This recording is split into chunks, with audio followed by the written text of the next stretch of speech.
अगर आपकी एज 60 साल है या अगर आपकी एज 70 साल है या अगर आपकी एज 80 साल है या अगर आपकी एज 90 साल है तो आपके लिए बड़ी अपडेट निकल कर आ रही है। आपको 4 नया कानून को जानना होगा। अगर आपने 4 नए कानून को जान लिया तो आपकी पूरी ज़िंदगी बदल जाएगी। आपका सारा टेंशन ख़त्म हो जाएगा, क्योंकि नए कानून में बताया गया है कि सीनियर सिटीजन्स को क्या करना है, सीनियर सिटीजन्स को किस तरीके से ज़िंदगी को गुजारना है, सीनियर सिटीजन्स को किस तरीके से रहना है। क्योंकि आपके पास अधिकार है, मगर आप जो है अधिकार को सही तरीके से यूज़ नहीं कर रहे हैं, सही तरीके से इस्तेमाल नहीं कर रहे हैं। इसी वजह से अभी भारत में सबसे ज़्यादा परेशान सीनियर सिटीजन्स पुरुष और महिला हैं। क्योंकि जब एज 60, 70, 80, 90 के करीब हो जाती है, बच्चे माँ बाप पे ध्यान नहीं देते हैं और इसी ध्यान ना देने की वजह से सीनियर सिटीजन्स की जो हालत है बद से बदतर होती जा रही है।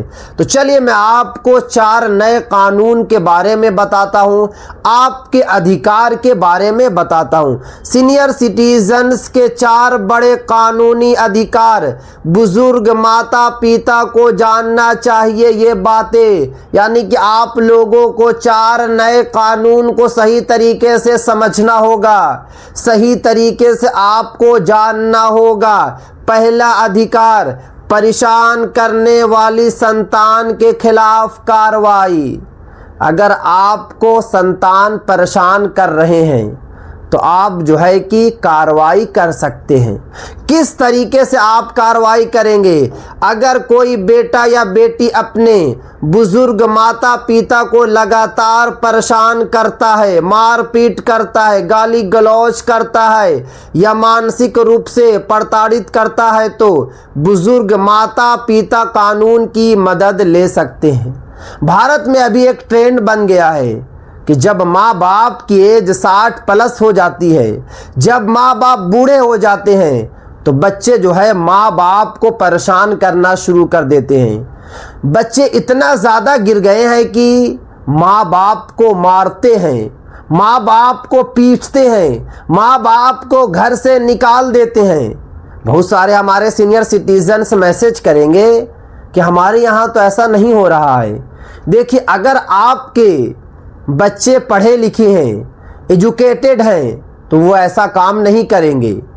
मगर अगर आपके बच्चे पढ़े लिखे नहीं हैं और आप ग्रामीण क्षेत्र में रहते हैं तो आजकल जो है बच्चे यही काम कर रहे हैं। अब आपको करना क्या है?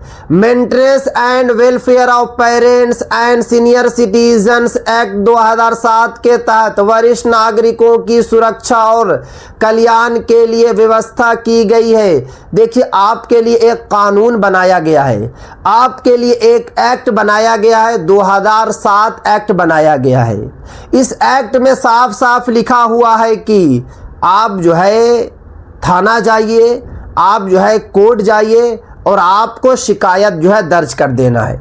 बहुत सारे माँ बाप के अंदर ममता जाग जाती है, वो सोचते हैं कि बच्चे पर केस करना सही नहीं रहेगा, ये मेरा लाल है, मैं कैसे केस करूँगा।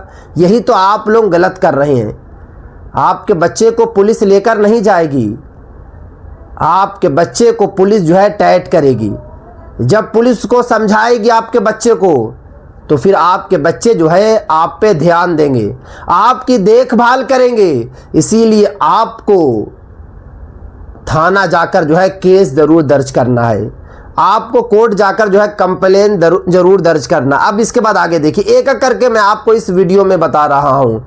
हर संपत्ति को केवल इसलिए किसी संतान से वापस नहीं लिया जा सकता क्योंकि माता पिता ऐसे चाहते हैं। संपत्ति किस प्रकार की है? अब देखिए, यहाँ पे आगे जो बताया जा रहा है कि बहुत सारे माँ बाप जब बच्चों के नाम से ज़मीन या घर कर देते हैं, उसके बाद ही बच्चे जो है परेशान करना शुरू कर देते हैं।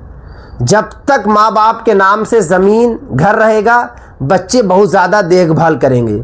जैसे ही बच्चों के नाम से सब कुछ हो जाएगा, बच्चे माँ बाप पे ध्यान नहीं देते हैं। तो अगर आपने ट्रांसफ़र कर भी दिया है और आपके बच्चे अब ध्यान नहीं दे रहे हैं तो आपको फ़ौरन जो है अपने नाम से जो है ट्रांसफ़र करवा लेना है, आपका अधिकार है। 2007 एक्ट में साफ साफ लिखा हुआ है। दूसरा अधिकार, भरण पोषण का अधिकार, एक एक करके मैं आपको इस वीडियो में बताऊंगा। और आपने अगर सही तरीके से ये 4 नए कानून को जान लिया तो आपकी पूरी ज़िंदगी बदल जाएगी। अब बात करते हैं दूसरे और बेहद महत्वपूर्ण अधिकार की। अगर कोई वरिष्ठ नागरिक अपने खर्च उठाने में सक्षम नहीं है और उसके बच्चे आर्थिक रूप से सक्षम होने के बावजूद उसकी देखभाल नहीं कर रहे हैं तो कानून के तहत माता पिता अपने भरण पोषण के लिए दावा कर सकते हैं। यानी कि अगर आप जो है परेशान हो रहे हैं, आपके बच्चे जो है भरण पोषण के लिए जो है पैसा नहीं दे रहे हैं, तो आपके पास अधिकार है कि आप जाकर जो है कंप्लेन दर्ज कीजिए।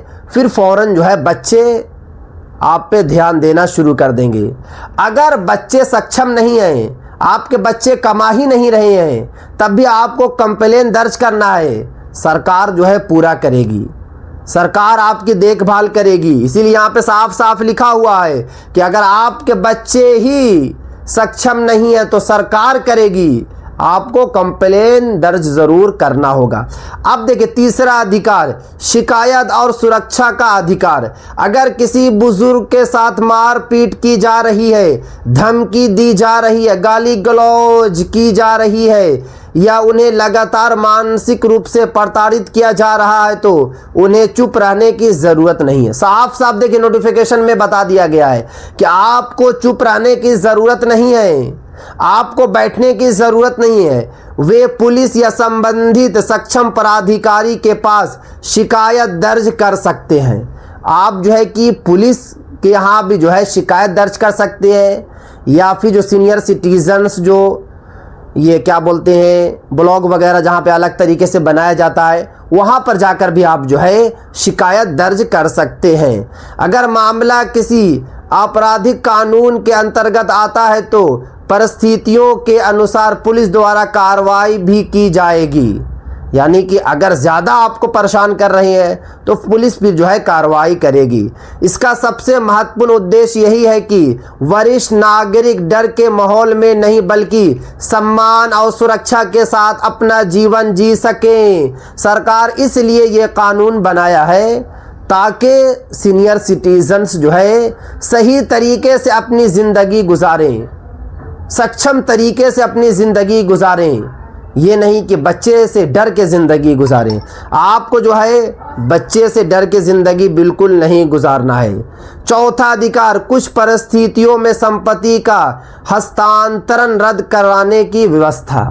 देखिए जब माँ बाप अपने बच्चों के नाम से ज़मीन कर देते हैं, आपने रजिस्ट्री भी कर दिया, रजिस्ट्री करने के बाद जो है बच्चे अब आप पे ध्यान नहीं दे रही हैं, तब भी आप जो है उनसे अपना घर, उनसे अपनी ज़मीन वापस ले सकते हैं। यानी कि सिग्नेचर करने के बाद भी आप जो है वापस ले सकते हैं, मगर इसके लिए जो है थोड़ा सा कानून को आपको जो है फॉलो करना पड़ेगा। क्योंकि यहाँ पे साफ साफ बताया जा रहा है कि ऐसी परिस्थितियों में maintenance and welfare of parents and senior citizens act 2007 की धारा 23 महत्वपूर्ण हो सकती है। फिर आपको जो है धारा 23 को यूज़ करना होगा। यदि संपत्ति का हस्तांतरण इस शर्त से जुड़ा था कि प्राप्तकर्ता वरिष्ठ नागरिक की मूलभूत ज़रूरतों और शारीरिक आवश्यकताओं की देखभाल करेगा।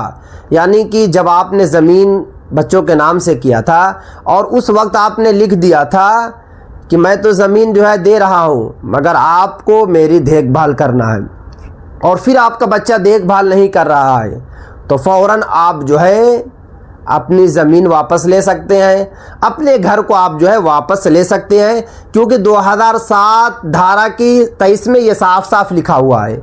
इसीलिए तो मैं कई वीडियो में आप लोगों को बताता हूं कि आप लोगों को अपना अधिकार को जानना होगा, आप लोगों को अपने अधिकार को समझना होगा।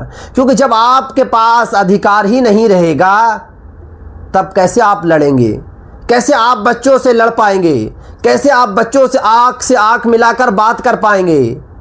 और पहली बात यह है कि आपको डरना क्यों है? आप डरते क्यों हैं? अगर आपका बच्चा आपको साथ नहीं दे रहा है तो सरकार आपका साथ देगी। ये नहीं कि जो बच्चा कह रहा वही काम कर रहे हैं, बच्चे से डर डर के रह रहे हैं। ऐसा आप लोगों को काम बिल्कुल नहीं करना है। बच्चे से बिल्कुल भी जो है डर कर नहीं रहना है। अब यहाँ पर आगे देखिए, एक एक करके मैं आपको इस वीडियो में बता रहा हूँ। अगर आप लोग अभी तक जो है चैनल को सब्सक्राइब नहीं किया, चैनल को आप लोग सब्सक्राइब करके बेल आइकन को ज़रूर प्रेस कर ले और इस वीडियो को ज़्यादा से ज़्यादा शेयर करें। अब देखिए, केंद्र सरकार का कहना है कि जो 4 कानून है, इस कानून के हिसाब से ही सीनियर सिटीजन्स को ज़िंदगी गुजारनी है। सीनियर सिटीजन्स को जो अधिकार को समझकर जो है ज़िंदगी गुजारनी है। और सबसे बड़ी बात यह है कि बच्चों से आपको बिल्कुल भी नहीं डरना है, क्योंकि आपका जीवन बहुत लंबा नहीं बच रहा है। अगर आप जो है कि 80-90 साल के हैं तो अब आपके पास ज़्यादा वक्त नहीं है। जो भी आपके पास वक्त है, उस वक्त को आपको सही तरीके से जो है यूज़ करना है।